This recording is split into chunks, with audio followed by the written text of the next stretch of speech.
Hello everybody and good day to you all. Today I'm talking about The King of Staten Island, movie directed by Judd Apatow. Actors starring in it are Pete Davidson, Marissa Tomei, Maud Apatow, Bill Burr, Steve Buscemi, and many others to the cast here. And you have the movie, you have Scott, who's played by Pete Davidson. And Scott is a deadbeat. He's a deadbeat. He's a stoner, hangs out with his friends, just gets high, play video games, doesn't do anything. His father was a fireman, and his father died in a fire. And it messed him up as a child. And so it kind of sucked away his motivation in life and wanted to do anything. And he also started to get like this, he has a lot of self-doubt and he's very insecure about himself. He doesn't think he's that smart. He doesn't really think he's that good at anything, really. And so he doesn't even try doing nothing. Like, after his father died, he died with him and he never recovered from it. And his mother, seeing her son in pain, not knowing what to do, so she's pretty much like this in a way kind of babies him, doesn't force him to do anything because she doesn't know how he's going to handle it, so she just do nothing. And then you have their daughter, his sister, who's off to going to college to further her life and her career. And so you watch pretty much Scott learning how to pretty much recover, learning how to find his way, what he wants to do in this world, who he wants to be. Because the thing is, the only thing he pretty much passionate about is tattoos and making tattoos. He doesn't have the training like that too.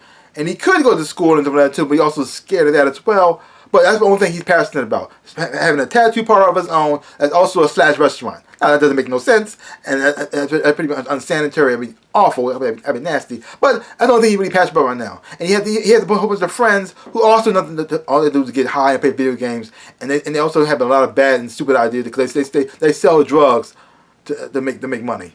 Yeah.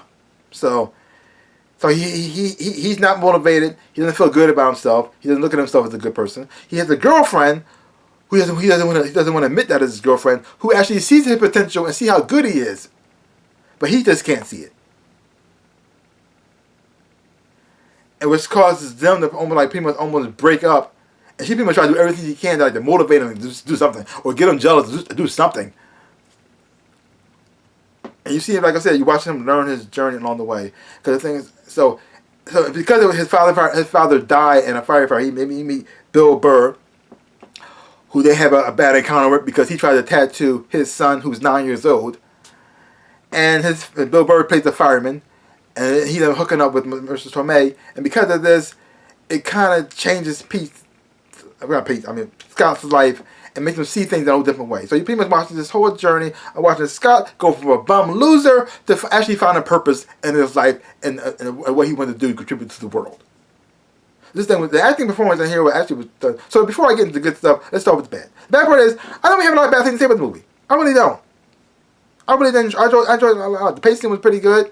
I enjoyed the acting performances from everybody on board. I think the only person I could say was a bad actor was the black guy, who I don't think he was an actor at all. I'm not sure who he was. He had one line to say, and it was awful. But other than that, I enjoyed everything about this. There's a lot of comedians in here as well too, because Judd Apatow, I think he was a comedian one time too, and so he had a lot of comedian friends. So he mostly had a lot of comedians in here.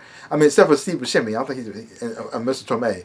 They're not comedians, but there was a lot of comedians in here. The acting, like I said, the acting was done. The story was told was fantastic. You really do root for Scott in here, because you see, because as you're watching this, even though he's a druggie, he does nothing. You can see his potential. You see he actually has something there.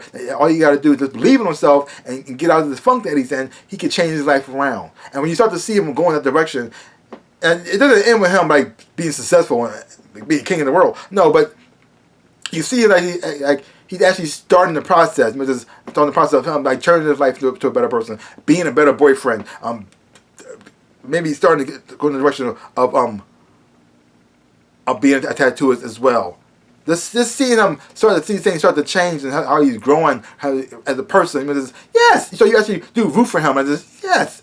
There's touching moments in here too. That almost made me cry myself. The parts in here that make you laugh as well too. I really didn't enjoy it because, like I said, you got a lot of comedians in here too. So they have that great comedic timing, and so with their acting is done quite well. I really enjoyed it. It wasn't like over the top silly craziness. It was like something that's funny. Actually could happen in real life. I did enjoy. even the kid actors, the children, I think they did a good job as well too. I really enjoyed their performances as well too. Overall, it was a nice, sweet, fun movie. I had a lot of fun watching it. Yeah, it's really good, really good. Highly recommend it. It's a good movie, grade. I'm giving it an A. I really did enjoy it a lot. Yeah, I had a lot of fun watching it. It was sad at moments at the time too. Inspirational as well. Funny. Great, good acting. I really did enjoy it. Yeah. So, leave your comments down below. Let me know what you thought about the King of Staten Island. Did you really enjoy it? If you haven't seen it, check it out for yourself. Don't take my word for it. Hopefully when you watch it, you will enjoy it. Have fun watching it too. So give my channel a like, hit the thumbs up, shaboop, and subscribe to my channel and share. I would appreciate it. If you're not subscribed to my channel, please subscribe to my channel. I'm trying to 100,000 subscribers. Help me on my journey to get there. For all those who have subscribed, I just want to say thank you. I really do appreciate it. So like I always say, in my dreams of real life, I am the Ninja Rabbit. Peace out, peoples.